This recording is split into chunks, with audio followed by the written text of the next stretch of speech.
Hello मेरे प्यारे students. तो आज हम करने जा रहे हैं इंग्लिश की वर्कशीट नंबर 34। सो क्लास 10 सबसे पहले आप अपना नेम, क्लास टीचर नेम और डेट मेंशन करेंगे और उसके बाद अपनी वर्कशीट स्टार्ट करेंगे। ठीक है, सबसे पहले आप देखेंगे कि आपको यहाँ पे येलो कलर के बॉक्स में लिखा हुआ है एक सेंटेंस। वो क्या है, चलिए रीड करते हैं। Hello children, hope all of you are enjoying these worksheets and are keep them safe. आपको बोला गया है कि बच्चों, आशा करते हैं कि आपने सभी वर्कशीट जो है एंजॉय की होंगी और इनको बहुत अच्छे से संभाल के रखा भी होगा अपने साथ। तो आपको ये वर्कशीट संभाल के रखनी है। ठीक है, आपको समझ लीजिए कि सेंटेंस के थ्रू ये कहा गया है कि वर्कशीट जो है आपको संभाल के रखनी है। ठीक है, फ्यूचर में काम आएंगी। देन आपको देखने को मिलेगा कि यहाँ पे एक और सेंटेंस लिखा है। वो क्या है, here are some fun facts about rules around the world. मतलब कुछ फन फैक्ट्स हैं जो कि दुनिया में कुछ रूल्स हैं। ठीक है, हम उन्हें पढ़ेंगे, बट वो हमारे लिए फ़न फैक्ट्स क्यों हैं, क्योंकि वो कुछ यूनिक है। तो चलिए उन रूल्स को पढ़ते हैं और समझते हैं कि वो क्या हैं। यहाँ पे आप देखेंगे कि साइन भी बना हुआ है, लिखा है you must follow. You must follow का मतलब कि आपको इन्हें फॉलो करना है। ओके, देन सबसे पहला जो रूल है वो क्या है, आप देख सकते हैं कि यहाँ पे एक क्या कहते हैं, एक पर्सन है जो कि पीछे आप देख सकते हैं कार है। तो इस अकॉर्डिंग आपका जो रूल है वो क्या है, चलिए रीड करते हैं। Do you know that it is illegal to drive a dirty car in Russia. क्या आपको पता है कि रशिया में डर्टी कार जो है उसे चलाना इलीगल है। इलीगल मतलब कानून के ख़िलाफ़ है। तो आप जो है अपनी गाड़ी को, ठीक है, या अपनी कार को अगर क्लीन किए बिना रोड पे लेके जाते हैं तो उसे इलीगल माना जाएगा और आपको क्या है, आपको इसके लिए जुर्माना भी देना पड़ सकता है। Okay, so next rule is in Oshawa Ontario it is against the law to climb a tree. जो ओशावा ओंटारियो है, ठीक है, यहाँ पे मतलब आप कह सकते हैं कि ये कनाडा जो है उसके पास है। ठीक है, it is against the law to climb a tree. पेड़ पर चढ़ना लॉ के ख़िलाफ़ है, कानून के ख़िलाफ़ है कि अगर आप पेड़ पे चढ़ते हैं। इंडिया में तो आप देखेंगे कि बच्चों को आम तोड़ने होता है, पेड़ पे चढ़ जाते हैं, अमरूद तोड़ने पेड़ पे चढ़ जाते हैं। ठीक है, लेकिन जो ओंटारियो है वहाँ पे ये इलीगल माना जाता है। ठीक है, ये कानून के ख़िलाफ़ है। तो ये यूनिक रूल्स है ना जो आप पढ़ रहे हैं। इंडिया में तो आपने ऐसे रूल नहीं देखे अभी तक। देन जो थर्ड रूल है वो है इन मिलान इटली। ठीक है, मिलान में जो इटली है वहाँ पे it is illegal for citizens to frown in public unless they are at funeral or visiting someone in the hospital. मतलब मिलान इटली में ये इलीगल है कि आप फ्रॉन इन पब्लिक, मतलब आप आड़े टेढ़े मुंह जो बनाते हैं ना, ये पब्लिक में नहीं कर सकते। ठीक है, जिसे आप बचपन में सुना भी होगा कि बच्चे कहते हैं कि मुझे मुंह मत चढ़ाओ, वैसे ही। ठीक है, तो आप आड़े टेढ़े मुंह नहीं बना सकते। क्यों?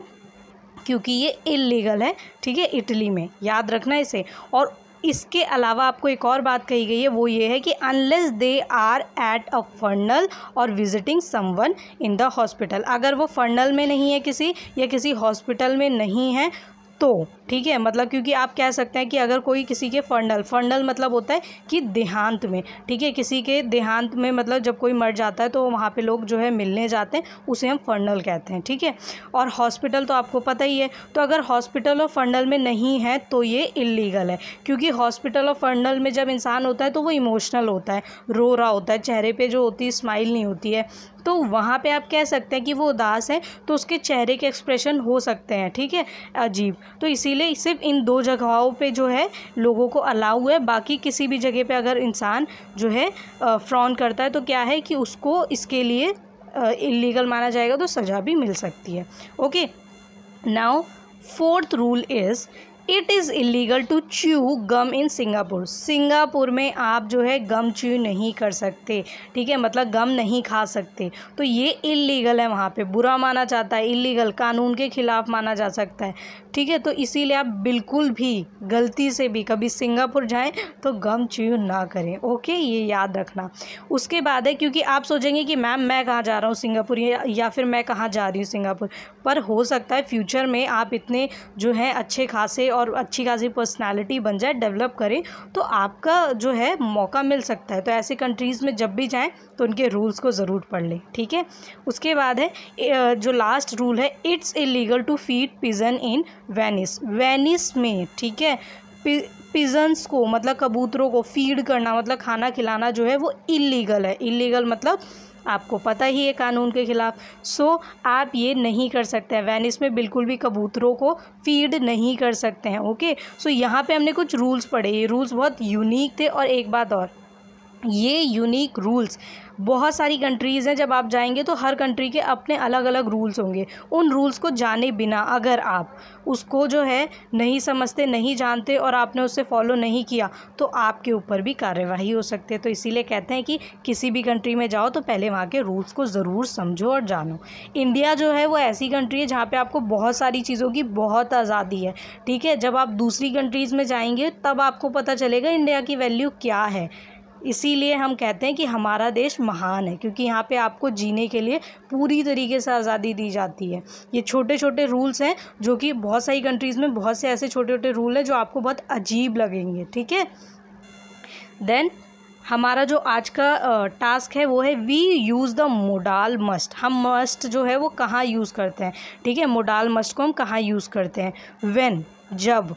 यहाँ पे 3 रूल्स आपको दिए गए हैं, वो 3 रूल्स क्या हैं चलिए देख लेते हैं। सबसे पहले आपको बोला गया है कि फर्स्ट रूल अगर आप देखें कि it becomes your duty to do something. अगर वो आपकी ड्यूटी है, ठीक है, it becomes your duty to do something, कुछ करना आपका कर्तव्य जब बन जाता है, ठीक है, कि आपको वो करना ही है, तो आपको मस्ट लगाना होता है, ठीक है। उस सेंटेंस में आपको क्या लगाना होता है, उस सेंटेंस में आपको लगाना होता है मस्ट। देन आपको बोला गया है कि जो सेकंड पॉइंट है वो है कि you are oblige to do it, मतलब कि आपको यहाँ पे क्या बोला गया है कि आपको किसी काम को करने के लिए जब आप बाध्य होते हैं कि आपको ये करना ही है, तो इसको जो है तब हम यूज़ क्या करते हैं, मस्ट यूज़ करते हैं, ठीक है, यहाँ पर। उसके बाद जो थर्ड पॉइंट है वो है you are not allowed to do it as it is against the rule और इज़ फोरबिडन।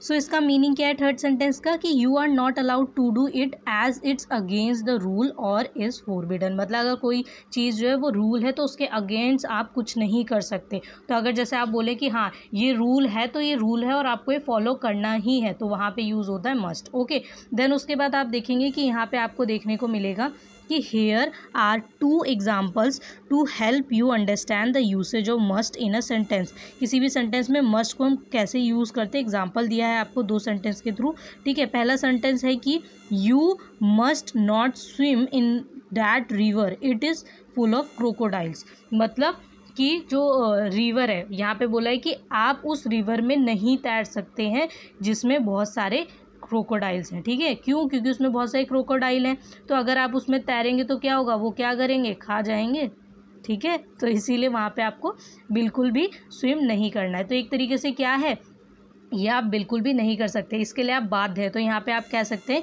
कि you are oblige to do it, ठीक है। आप बाध्य हैं कि आप चाह के भी वो नहीं कर सकते, स्विम करना चाहते हैं पर नहीं कर सकते क्योंकि वहाँ पे क्रोकोडाइल है। Then second example is I must wear uniform when I am on duty. अब यहाँ पे क्या होगा, यहाँ पे आपको बोला गया है कि जब आप ड्यूटी पे हैं, ठीक है, आई मस्ट वियर, मुझे पहननी ही पड़ेगी uniform, I must wear uniform when I am on duty. अगर मैं ड्यूटी पे हूँ तो मुझे यूनिफॉर्म पहननी ही पड़ेगी। तो यहाँ आप कह सकते हैं कि एक तरीके से ये रूल भी है, ठीक है, और अगर आप ड्यूटी कर रहे हैं तो आपको वो काम करना ही है, ठीक है। ये मत सोचना कि यहाँ ड्यूटी लिखा है और यहाँ ड्यूटी लिखा है इसलिए हम मस्ट लगाएंगे, नहीं। इसका मीनिंग ये है कि आप अपने काम पर हैं, ठीक है, तो आपको वो चीज़ करनी ही है फॉलो, ठीक है। It becomes your duty to do something, कि आपको ये करना ही है, ये आपका जो एक तरीके से रूल है जिसे आपको फॉलो ही करना है।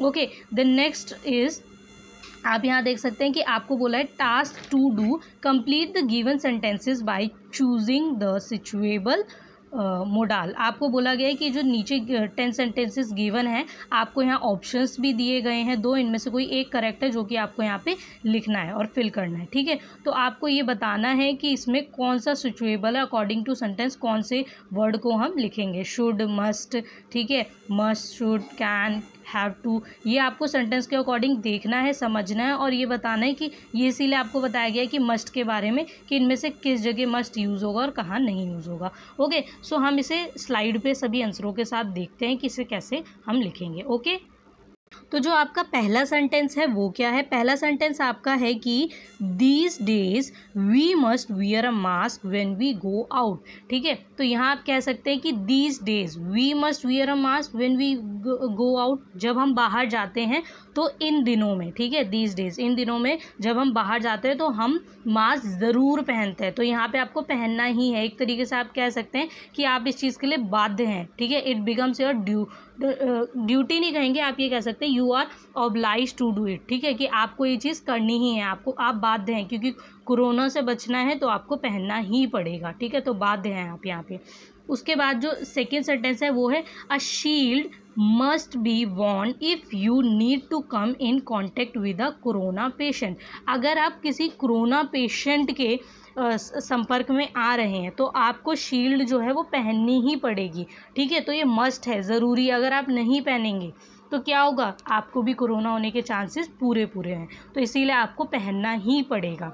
तो आपको ये बात याद रखनी है। ठीक है, then third sentence is you have to wear a shield if you go to the market. अगर आप मार्केट जाते हैं तो आपको यहाँ पे क्या है, आपको यहाँ पे बोला गया है कि have to, you have to, आपको पहनना पड़ेगा शील्ड। कब? जब आप मार्केट जाते हैं। कैन हमने इसलिए नहीं लिखा है क्योंकि कैन होता है कि आप इस चीज़ को कर भी सकते हो नहीं भी, लेकिन अगर आप मार्केट जा रहे हैं, ध्यान दीजिए कि मार्केट की बात हो रही है, मार्केट में बहुत सारे लोग होंगे। ठीक है, और कहाँ से कौन आया है, कौन कैसे जो है केयर कर रहा है कि नहीं कर रहा है, ये आपको नहीं पता है, तो इसीलिए आपको ये रूल ज़रूर फॉलो करना पड़ेगा कि आपको शील्ड पहननी है। तो you have to wear a shield if you go to the market, तो आपको शील्ड पहननी चाहिए अगर आप मार्केट जा रहे हैं तो। Okay, then fourth sentence is as much as possible we must stay at home. ठीक है, जितना हो सके हमें घर पे ही रहना चाहिए। ठीक है, एज मच एज पॉसिबल, जितना हो सके, we must stay at home, हमें घर पर ही रहना चाहिए। क्यों? क्योंकि अगर हम घर पे रहेंगे तो कोरोना से हम अपने आप को क्या कर सकते हैं, बचा सकते हैं। तो इसीलिए जितना हो सके, अगर कोई ज़रूरत नहीं है, कोई काम नहीं है, तो हमें घर पे ही रहना चाहिए। Okay, fifth sentence is a sanitiser must be used after you touch any object used by others. अब आपको सैनिटाइज़र यूज़ करना ही है, आपको एक तरीके से रूल है अभी इस टाइम। ठीक है, कि आपको सैनिटाइज़र यूज़ ही करना है। यहाँ पे शुड लिख सकते थे, लेकिन कब? जब अगर कोरोना टाइम नहीं होता। ठीक है, कोरोना पैंडेमिक नहीं होता, तो अगर आप बोलते कि आ सैनिटाइज़र बी यूज्ड, ठीक है, after you touch any object use by other, तो यहाँ बोल सकते थे कि a sanitizer should be used after you touch any object used by other, तो यहाँ पे आप शुड लिख सकते थे। लेकिन अभी कोरोना पैंडेमिक चल रहा है, इसमें आप कहेंगे कि जो सैनिटाइज़र है वो आपको यूज़ ही करना पड़ेगा। क्यों? क्योंकि इसके बिना क्या होगा कि दूसरे के हाथ से या किसी ने कोई चीज़ टच की, कोई ऑब्जेक्ट, और आपने टच किया तो क्या है, जर्म्स आ जाएंगे और कोरोना होने के फिर चांसेस बढ़ जाएंगे। तो आपको यहाँ पे सैनिटाइज़र यूज़ करना पड़ेगा। आप कहीं पे भी चले जाइए आज के टाइम में, चाहे बैंक चले जाइए, चाहे ऑफिस चले जाइए, कहीं बस में चले जाइए, आप देखेंगे कि सब अपने साथ एक सैनिटाइज़र रखते हैं और उसे यूज़ भी करते हैं। तो ये एक तरीके से कंपलसरी है, तो यहाँ मस्ट लिखेंगे। उसके बाद है sixth sentence, to be safe. ठीक है, to be safe caring your own water बोतल इज़ अ मस्ट। अपनी बोतल अपने साथ लेके जाना ये बहुत ज़रूरी है। टू बी सेफ, अगर आपको अपने आप को सेफ रखना है, ठीक है, अपने आप को बचा कर रखना है, तो केयरिंग योर ओन वाटर बोतल इज़ अ मस्ट, ये बहुत ज़रूरी है कि अपनी एक वाटर बोतल होनी ही चाहिए। अगर आप किसी और की वाटर बोतल लेके आ रहे हैं तो आपको ये नहीं पता कि उसने पानी बॉईल किया है कि नहीं किया, आपको ये भी नहीं पता कि उसने जो है पूरी तरीके से सैनिटाइज़ किया है कि नहीं किया है चीज़ों को। ठीक है, तो यहाँ पे आप वहाँ पे सेफ नहीं फील करेंगे अपने आप को, इसीलिए अपनी बोतल साथ में होगी तो ज़्यादा सेफ फील करेंगे। Then seven sentence is people living in containment areas must minimise public contact. जो कंटेनमेंट एरिया में रह रहे हैं उन लोगों को, people living in containment areas, ठीक है, कंटेनमेंट एरिया आपको पता है कि कौन से एरियाज़ हैं जहाँ पे बहुत ज़्यादा सावधानी रखी जाती है। ठीक है, areas must minimise public contact. तो यहाँ पे बहुत का ज़रूर क्या बोला गया है कि मस्ट मिनिमाइज पब्लिक कॉन्टैक्ट, कि पब्लिक कॉन्टैक्ट कम से कम हो जो कंटेनमेंट एरिया है वहाँ पर, ठीक है। तो यहाँ पे भी क्या आएगा, मस्ट होगा, ठीक है। उसके बाद जो 8th सेंटेंस है वो है washing hands regularly must be ensured. अपने हाथों को रोज़ धुलें। यहाँ पे आपको बोला गया है कि अपने हाथों को रोज़ धुलें। ये आपको रोज़ जो है एक तरीके से इंश्योर कर लेना चाहिए कि हाँ आपने टाइम टू टाइम जो है किसी ऑब्जेक्ट को छुआ है या खाना खाने जा रहे हैं तो अपने हाथों को ज़रूर धुलें। अब यहाँ पे भी मैं एक चीज़ और बता दूँ कि शुड यूज़ कर सकते थे, लेकिन यहाँ पे भी क्या है कि आप जो हैं अगर जैसे स्कूल में रूल पढ़ते हैं, टीचर्स पढ़ाते हैं कि we should wash our hands regularly, ठीक है। तो वहाँ पे शुड क्यों लिखवाया जाता है, क्योंकि हमें करना चाहिए, टीचर हमें बताते हैं, वो एडवाइस कर रहे होते हैं। बट यहाँ पे आपको जो सेंटेंस है वो है washing hands regular be ensured. अपने हाथों को अच्छे से साफ से धुले रेगुलर, इसको इंश्योर करें। तो यहाँ मस्ट आएगा, क्यों, क्योंकि आजकल जो सिचुएशन चल रही है इसके अकॉर्डिंग आपको हाथ रेगुलर धुलने ही चाहिए। तो उस अकॉर्डिंग यहाँ क्या होगा, मस्ट होगा, ठीक है। और वैसे भी ये रूल है एक तरीके से कि आपको वॉश करने ही चाहिए, तो यहाँ पे मस्ट भी होगा। देन जो 9th सेंटेंस है, you can try to develop a sign language to avoid speaking all the time. अब यहाँ पे कैन यूज़ होगा। कैन क्यों यूज़ होगा, मस्ट क्यों नहीं यूज़ होगा, क्योंकि ज़रूरी नहीं है कि आप साइन लैंग्वेज यूज़ ही करें, कोई कंपल्सन नहीं है यहाँ पे, ये आपकी मर्ज़ी है कि आप यूज़ करें ना करें, ठीक है। तो यहाँ आप बोल सकते हैं कि कैन हम कहाँ यूज़ करते हैं, जहाँ कोई चीज़ कर भी सकते हैं या नहीं भी, मतलब वो चीज़ हो भी सकती है नहीं भी हो सकती है, हम उम्मीद करते हैं कि वो होगी पर हम कंपल्सरी नहीं कहेंगे, ठीक है। तो you can try to develop a sign language, ठीक है, कि तुम कोशिश कर सकते हो साइन लैंग्वेज को डेवलप करने की, to avoid speaking all the time, हर वक्त बोलने को अवॉइड करने के लिए साइन लैंग्वेज जो है उसे डेवलप कर सकते हो, उसे सीख सकते हो। Then last sentence is all of us should eat healthy food to boost our immunity, ठीक है। तो यहाँ पे क्या है, यहाँ पे शुड होगा, ठीक है। जैसे आपको अगर कोई एडवाइस करे तो उस अकॉर्डिंग कि हम सभी को जो है एक तरीके से हेल्दी फूड खाना चाहिए कि वो हमें हमारी जो एनर्जी है उसे भी जो है हमारे अंदर एनर्जी को बढ़ाए और बूस्ट आवर इम्यूनिटी, अब हमारी इम्यूनिटी को बूस्ट करे, ठीक है। मतलब एक तरीके से हमें इस काबिल बनाए या पावरफुल बनाए कि हम जो है अपने आप को हेल्दी बना सके किसी भी तरीके की बीमारी से लड़ने के लिए। तो यहाँ पे क्या होगा, यहाँ पे शुड यूज़ होगा कि एक तरीके से एडवाइस किया जा रहा है कि हमें जो है अपनी इम्यूनिटी को बूस्ट करने के लिए क्या हेल्दी फूड लेना चाहिए। So I hope so you love this video. और बच्चों अगर आपको कुछ भी ना समझ आ रहा हो तो आप कमेंट करके बता सकते हैं। और उसके अलावा आपको हर पॉइंट को मैंने यहाँ बहुत डीपली समझाया कि अगर आप सेंटेंस के मीनिंग को भी समझेंगे या गो थ्रू द मीनिंग जाएंगे तो आपको अपने आप समझ आ जाएगा कि मस्ट यूज़ होगा, शुड यूज़ होगा, कैन यूज़ होगा, ओके। उसके अलावा जो एक और बात है वो ये है कि आप जो है हमारे चैनल को सब्सक्राइब कर लीजिए। उससे क्या होगा कि आपको सारी नोटिफिकेशन टाइम टू टाइम मिलेंगी। और कुछ बच्चे कहते हैं कि मैम नोटिफिकेशन हमें टाइम से नहीं मिलती। नोटिफिकेशन टाइम से नहीं मिलती उसके पीछे कुछ रीज़न्स हैं, मैं बता देती हूँ। पहला रीज़न है कि आप चैनल सब्सक्राइब नहीं करते। दूसरा रीज़न है कि अगर आपने सब्सक्राइब कर दिया तो उसमें 3 ऑप्शन आते हैं, ठीक है। अगर आप ऑल नोटिफिकेशन पे क्लिक करेंगे, ठीक है, जब सब्सक्राइब करते हैं तो उससे क्या होगा कि चैनल की जितनी भी वीडियोज़ आपके पास आएंगी सबकी नोटिफिकेशन आप तक जाएंगी। तो आप जब भी सब्सक्राइब करें तो आप जाके चेक कर लीजिए कि ऑल नोटिफिकेशन पे आपने क्लिक किया है कि नहीं किया है। उसके अलावा जो तीसरी बात है वो ये है कि कभी कभी आपको नोटिफिकेशन नहीं मिल पाती है। तो उसका रीज़न ये है कि बहुत सारे लोग होते हैं, सब तक नोटिफिकेशन नहीं पहुंचा पाता है यूट्यूब। तो इसीलिए आप क्या कर सकते हैं कि जब आप सब्सक्राइब कर देते हैं चैनल तो आप जब यूट्यूब खोलते हैं तो नीचे 5 ऑप्शंस आते हैं, उसमें एक ऑप्शन आता है जिसमें लिखा होता है सब्सक्रिप्शन। तो सब्सक्रिप्शन वाले पे जब आप क्लिक करेंगे तो आप देखेंगे कि वहाँ पे आपके जो सब्सक्राइब किया हुआ चैनल है उसकी सभी वीडियोस अवेलेबल होती हैं। तो डायरेक्ट आप सभी वीडियोस को बिना सर्च किए वहाँ से ले सकते हैं, ओके। उसके अलावा टेलीग्राम पे भी हमारा चैनल है जिस पे आपको रिटन फॉर्मेट में आंसर्स प्रोवाइड किए जाते हैं। सो आई होप सो कि आप लोग वहाँ से बेनिफिट ले रहे होंगे। और अगर नहीं ले रहे हैं तो हमारे टेलीग्राम चैनल को जाके ज़रूर ज्वाइन करिए। उसका नाम क्या है, मुदिता IAS वॉरियर। जैसा नाम यूट्यूब पे है वैसे ही टेलीग्राम पे भी मुदिता IAS वॉरियर सर्च करेंगे और आपको हम वहाँ पे मिल जाएंगे। उसके अलावा टेलीग्राम का लिंक जो है वो हमारी हर वीडियो के नीचे आपको दिया गया था, ओके। Bye bye students.